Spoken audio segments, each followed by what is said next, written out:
25 Sheval, dita e martirizimit të Imam Sadikut, paqja qoftë mbi të. Kush është Imam Jafar Sadiku?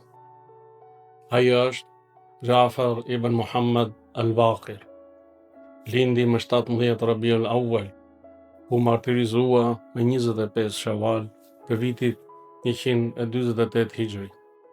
Vendlindja e tij është Medina e ndritur. Varrimi i tij është për tek varrezat al-Baqia, që ndodhet pranë xhamisë të profetit Muhammed sallallahu alaihi wa alihi.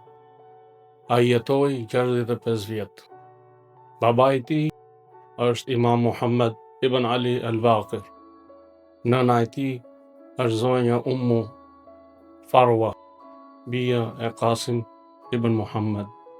Nga nofkat e tij janë As-Sadiq, i vërteti, Al-Fadilu, i virtytshmi, As-Sabiru, i durueshmi, shtylla e nderit, kujdestar, Abul Fadl Al-Qaim. Bashkëshortja e tij ishte zonja Hamide.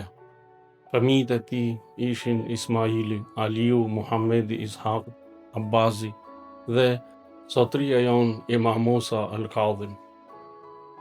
Paqja qoftë mbi Imam Sadikun, ditën që lindi, ditën që u martirizua dhe ditën kur do të ringjallet.